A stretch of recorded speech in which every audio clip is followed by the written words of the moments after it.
Okay, we're back with another episode. I have a spinny chair and it's got like a bounce to it, and I noticed I was doing this a little bit last podcast. And so it's like I don't know if this makes sense, but if you're ever with a serious conversation with somebody, I'm just going to spin right now. Make sure they're not in a spinny chair or else they're just going to be going in circles like this. Especially if it's someone who is like I don't have the ADHD, although I probably have a super mild form of it. And then same thing with like the bouncing. Although with this chair, I sometimes it locks in place and I don't know how to get the bouncing back, and then I'm really excited when it does bounce. That's a little rant into our episode, which has nothing to do with what I just said. I just wanted to point that out. Okay, so if you aren't watching and you're just listening, you don't even know what I'm talking about, that's okay. We're a minute in. It's fine. You'll get that minute back with great value in today's topic. Today's topic actually has to do with treadmills, kind of, but not a normal treadmill. It's the treadmills of desire. The treadmill of desire. Why we outgrow our fitness goals and how to find lasting mastery. So you've outgrown your fitness goals and you're just on the treadmill, just going and going and going, and you don't really know any rhyme or reason anymore. But we're going to figure out rhymes and reasons and how to get to that level of mastery. It will make more sense maybe when we get into it. This is the title that my AI helped me come up with. So, yeah. All right.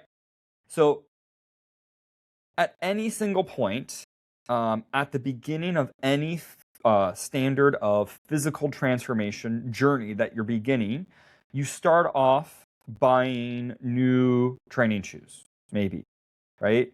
You write out a meal plan or meal prep for Monday, Tuesday, Friday, right? You're scheduling it. And you feel this surge of unstoppable momentum because you started something. And for a brief window, you're riding this wave of pure neurochemistry. You feel different, so you become different because you believe you are different. However, a few weeks in, and the silence sets in. The alarm clock going off at 6 a.m. feels much heavier than what it did when you first started. The novelty of your beginning joys of the journey are wearing off. The shoes that you bought, the meal prep that you committed to, they just don't feel as motivated anymore. And maybe this drop in enthusiasm makes you think that you have a character flaw or a lack of willpower. This isn't a moral failing, though. This is human behavior and human psychology. You are between kind of a couple invisible forces. In fact, it's a hedonic treadmill and a diminishing emotional impact. So I want to talk mostly about the hedonic treadmill, but also just how these emotions, they're not as impactful because you become, I guess, resistant to them, right? They're not novel anymore. So understanding the concept is the difference between spending a lifetime chasing fleeting motivational highs and building actual resilience to make a physical body the way you want it to be seen, right? So you see the same pattern outside of gyms, right? The hedonic treadmill. A promotion feels amazing in that it will change your life until the new salary becomes the new norm and your mind starts wanting the next title, the next dollar amount. A new relationship seems phenomenal with intensity and obsession, and then you settle in, and something that seemed novel, that fades, and the real character is revealed. Your mind starts to chase the next best thing, the next thing after that, the next thing after that. Buying a new phone is super exciting. Buying a new car is super exciting. Within months, it's faded, if not sometimes weeks, right? And so for a short time, it feels exciting, it feels invigorating, it feels life-changing, transformative, but then it's just background noise, part of the background, and it's your ordinary life. So the hedonic treadmill is something most people deal with. And there's no novelty to it. This is why most people, when they win the lottery, their baseline of happiness kind of comes back down within a certain period of time. If someone loses an arm, they're very unhappy with it, but it actually comes back up. And both end up both at about a 7 out of 10. And we often confuse excitement with commitment, intensity with effectiveness. When you start a new protocol, your brain rewards you with a hit of dopamine. You're a dopamine junkie. And this maps out our new future. It's the honeymoon phase. You guys are probably familiar with hearing about the honeymoon phase, right? But the mind adapts. The psychology is that you start to get this diminishing emotional impact due to the repeated exposure. There's some exceptions to the rule. Music would be a great exception that sometimes you actually get more and more of that impact the more you hear it. But think of a funny comedian joke. And they tell you, and you laugh your ass off.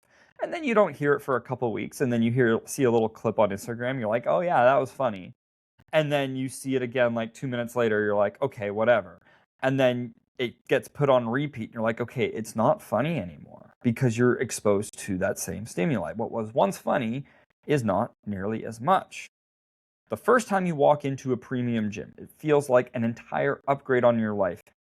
You have this overwhelming emotion that, going to the gym, you're going to become a new person, a better version of yourself. But by the 100th visit, which in all honesty, with someone like me, is like 3 months in. For others, it could be a year in. That premium gym, it's just a room filled with weights now, right? The first time your friend notices that, oh, you've made some decent physical progress. You're looking good, right? That's validation, and it can become intoxicating, right? 6 months later, but you're still at the same level. Your friend doesn't notice anything. And it's like, yeah, you look great compared to what you looked at like a year ago. Okay, but like, how about 6 months ago? How about 3 months ago? And you probably don't, like, you do get these diminishing returns, so you probably don't get the same praise, and then you're wondering what's going on. And there's this fading excitement.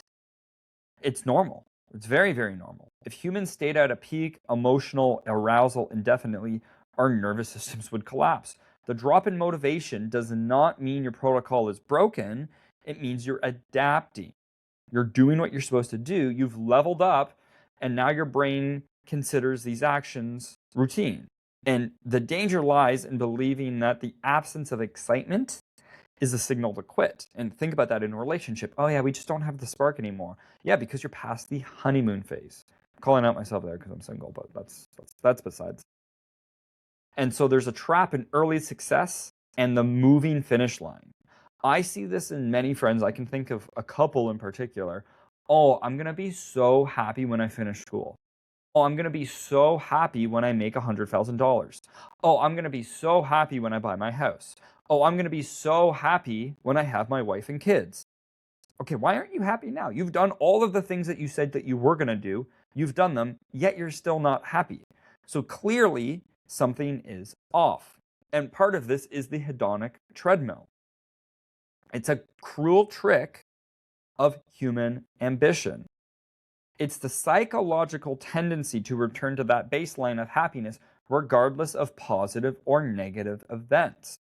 You chase specific goals, perhaps losing 20 pounds or bench pressing a certain weight, convinced that crossing that finish line will unlock a permanent state of satisfaction. You hit the goal, you celebrate, and then almost immediately, the emptiness starts to creep back in. The ego begins to whisper, you lost 20 pounds, but what about the next 5? What about the next 10? You hit that lift, but form could have been cleaner. But what about incline bench press? But, you still have a bit of weight to lose. And you're like, shit, all right. This is why people constantly chase that high of cocaine, but it's not in cocaine form. It could be in a Hyrox race, a marathon race, half marathon race. It's very important that you realize that. It's also one of the best financial tips ever is to never get the most expensive, most best thing right from the get-go, because now you're just going to want the next expensive and better thing later on. I'll use cars for an example. I got a half-decent car, but I was driving my mom's, I'm not going to call it a shit box, but it was a 2004 Toyota Corolla, and I was driving that for a long, long, long time into the late 2000 and teens, like 17, 18, I want to say. It was great that she let me use it, but by no means is it quote unquote like a really, really nice car. And then from there, I got to use my stepdad's car from like 2019, 2020. It was like the 2007, and it just felt like a massive upgrade. And in 2020, I got a Hyundai Elantra.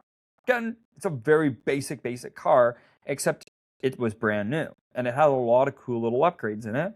Oh, this is cool, this is neat, this is awesome, and I like driving it. Now it just seems like my normal baseline. Still not an expensive car.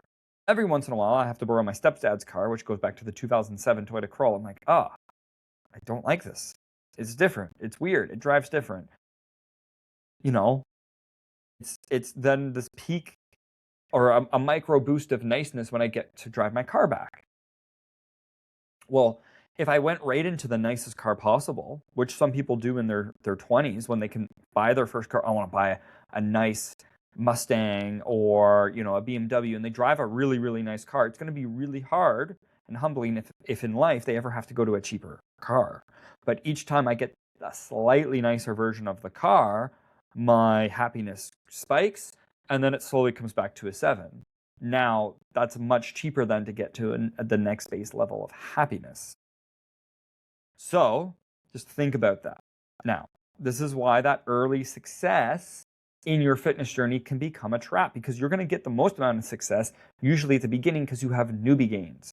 Your entire fitness journey is predicated on reaching a specific aesthetic or numbers goal.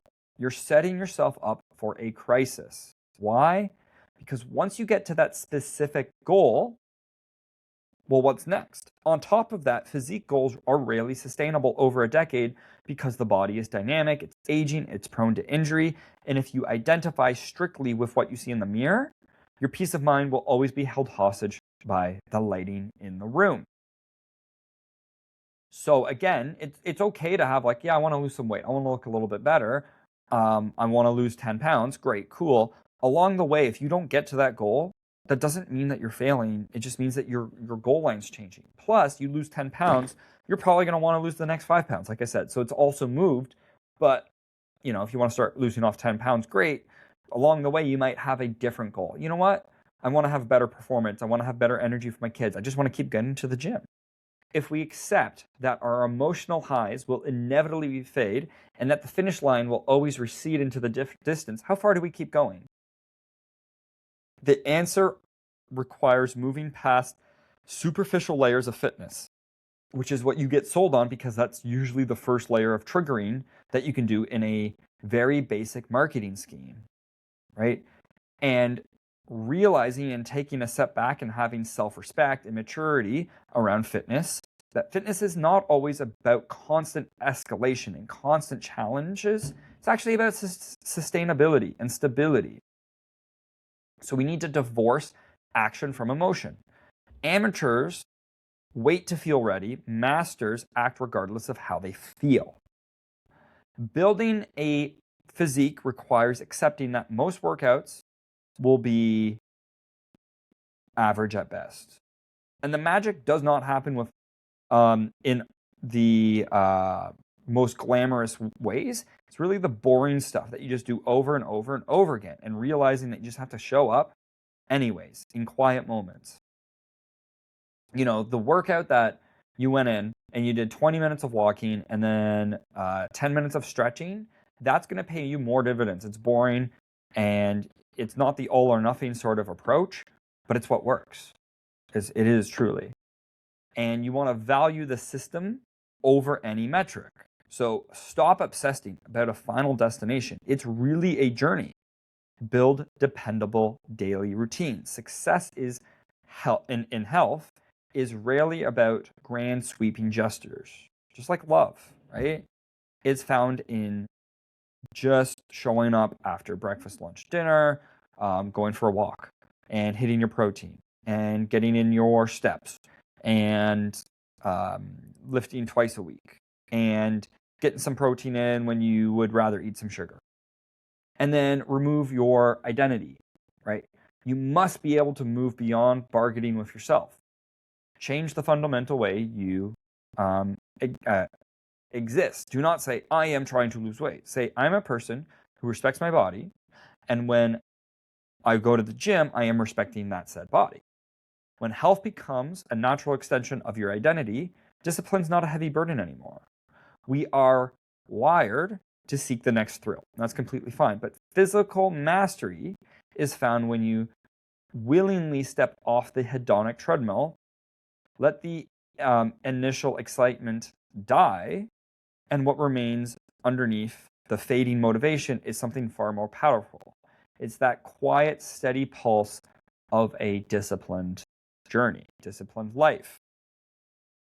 Discipline is what's going to set you free, regardless of how you feel. Because again, you're not always going to feel highly motivated to go to the gym, and that's part of that hedonic treadmill. That emotion of it being new is not always going to be there. Very rarely does it. People get addicted to that. They tend to fall into the all or nothing trap. To each their own.